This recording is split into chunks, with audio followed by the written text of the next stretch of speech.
Hello, welcome to episode 8 of Coaching the Coaches. My name is Conor Cunningham. I have a foundation course in GAA.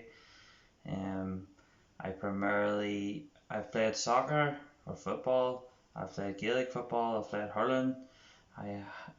So I would understand. I've coached football and I've coached hurling and Gaelic football. I've also coached special needs football. But I have many interests, including rugby union, hockey, ice hockey, Gaelic football, hurling, football itself, futsal, anything that I can use to create a better training program and also to help create better players and better environments.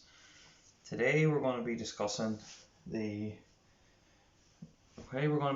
phases of play, and we're going to be talking about encouragement. Excuse me. The first one is phases of play. You'll hear this a lot in commentary, especially with football and especially with Gaelic games. In rugby as well, rugby union and rugby league. And a phase of play is basically in rugby it basically means that whenever they're trying to get through the game line, they're trying to get through the line of scrummage.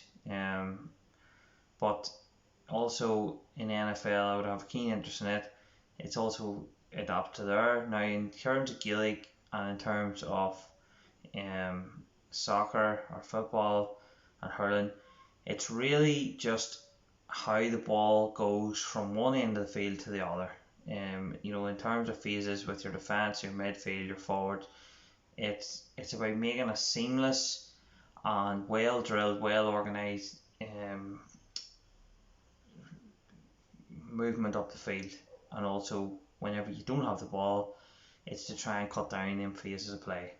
A real sort of layman's terms for it would be just like a set piece organisation for defence and for attacking, in all codes really. So it's really just of bringing the ball as quickly as you can up the field, but in a very efficient way and a way that everyone understands. That's what phases really is. It's very difficult to implement.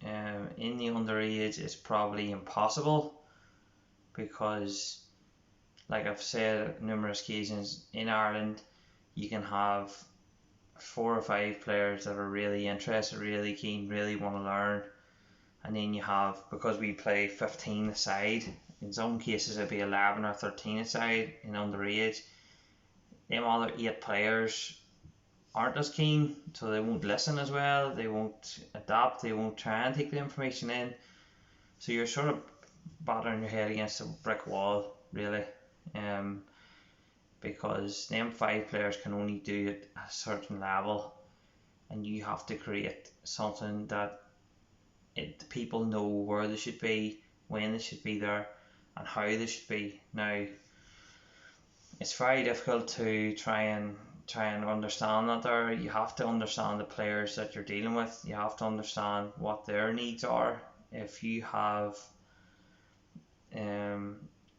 say in my special needs team, we play 7 aside, so you play like 1 goalkeeper, and we just say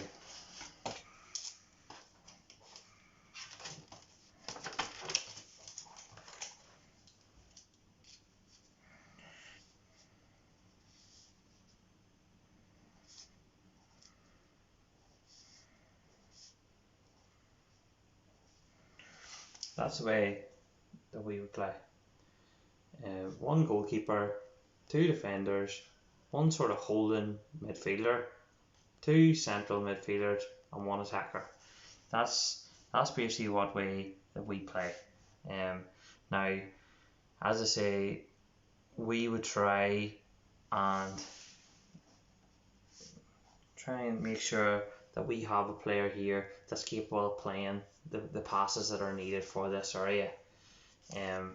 That's why positions like this here are very important. If you have a weak a weak player there, you are going to struggle, because in terms of phases of play, you have two sets of phases, defensive and offensive. Now, in Gaelic games,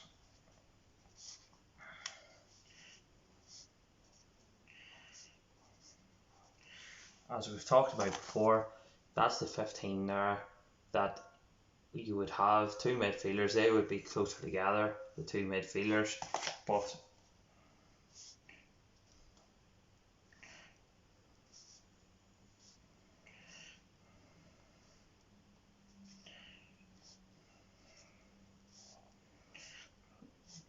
you still want the ball to get to this man. You still want the ball to get to him, because he can do the damage. He is going to build the play. Now, like I say, phases is basically tactical.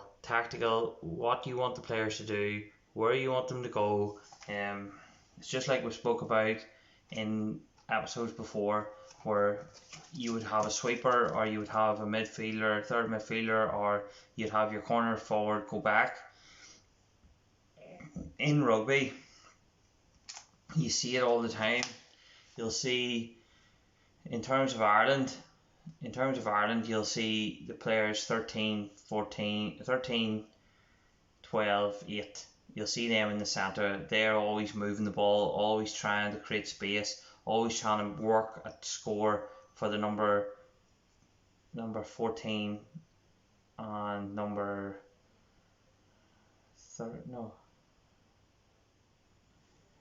14, number 15's fullback.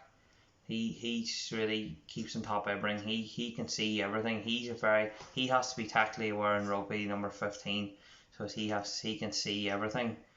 So you have to try and work it. Number 10 is the most important position in the play. He will dictate. He will look in. He will make sure that people are doing their job, as well as the captain. Now, in Gaelic games, it's completely different. In rugby, there's not really a lot that you can. There's a kicking game, or else there is sort of try and be battering rams, but you're not going to have any sort of career. You're going to have 6 or 7 years if you're trying to go through men 200 pound. So you have to try and be clever with it, and you have to try and use your number 9 or your number 10 to full effect. Now, number 8, 12 and 13, they're going to be your players that are looking to work the lines, make sure that everything's okay, and they have to understand what exactly is happening. Now, in Gaelic games, everyone has to understand what's happening, from your cornerback to your corner forward. They have to understand, and you have to take it out of their hands. Nearly, you as the coach in senior level have to determine the risk factor. You can't just put 6 or 8 players and say, once we have the ball, I want you in front of the ball. That just doesn't work. But you also can't, in nowadays Gaelic games, you can't just sit in the corner with your man, because, as I've said about last week about movement, if your corner forward's up the field, the cornerback has a difficult decision to make. Do they leave them and stay in your position, or do you mark the man higher up the field and try and make sure? Now, the coach will help as much as he can, but it is to the player's detriment, because if he's slow, if he's not as athletic, he needs to give him 2 or 3 yards, let him win the ball, then suffocate him. It's, as I say, that's where phases of play is important. If the fact that players know that when the ball goes out, to use the example of the last video, once the ball goes to Mane, he's looking for the runner from midfield, he passes it out to him, then they know to get into the box. That's a very simple phase. Or when the ball goes out to Robertson, they're crossing it in, so they know to get into the box. He doesn't even have to lift his head. he just takes a touch, fires it into the box. That's where phases of play is very important, and that's why you should have in your thing, you should have 4 or 5 different styles, so that whenever things aren't going well, you have a plan B and the players know the plan B. But if you don't, then it's going to be like a couple of weeks ago where Man City played Arsenal, and in my opinion, Guardiola didn't know how to change it when it was 1-0, because Arsenal had played really well. They stayed in between the lines. Jesus wasn't even there. But as I say, Guardiola and the players appeared not to know. They kept putting it down the left as well as Sterling. And people have figured it out. And that's where phases of play it comes in at that very high level. It's so hard to try and manipulate the opposition, because they have these videos, or they watch them, they try and engage them, they try and understand what is happening with their offensive phases, and even so in their defensive phases, when they're marking, do they mark zonally in corners, do they take man for man, do they put the tallest man on the post? I think that there are all tactically phases and all things that do need to be considered when you have learnt your trade. As I say, at the minute we're going through just giving you a wee taste of it, but once you become more competent, once you feel that you can coach better and you can explain things better, then you will be able to determine your own philosophy, determine your own style of play, determine, do you want a zonal mark? Now, zonal marks seems to be very popular at the minute in football. I can see the benefit of it, but it also leaves that the players have a run start, so there is a negative to any type of marking. It's We're all creatures of habits, and that's why it is difficult nowadays in Gaelic games as well.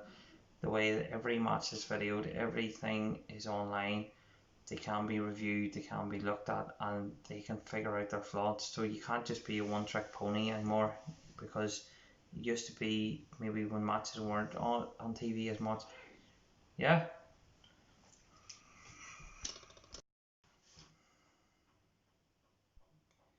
Encouragement. It's so important that you encourage your players and make sure that they feel that you're genuine. You have to encourage your players. You can't just be negative all the time. You can't just run them down all the time. You can't just treat them like professionals. They're not. 99% of all coaching is not at elite level, and you're not dealing with professionals. You're dealing with young children or young men who are trying to play for recreation, but also to win. You need to encourage them. You need to look after them. You need to progress them. You need to be honest with them, but you need to do it in a way that everybody's understandable of what's happening.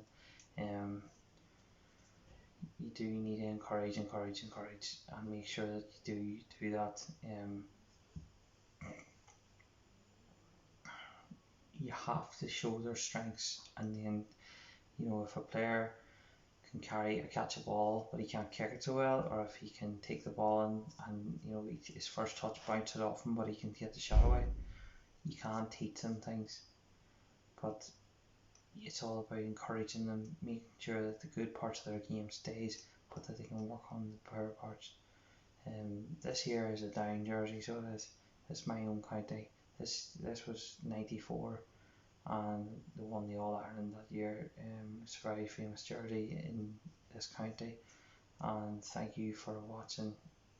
See you all next week, where we're going to be discussing the 4-4-2 formation and goalkeeping, training drills and tactics. Okay, bye bye.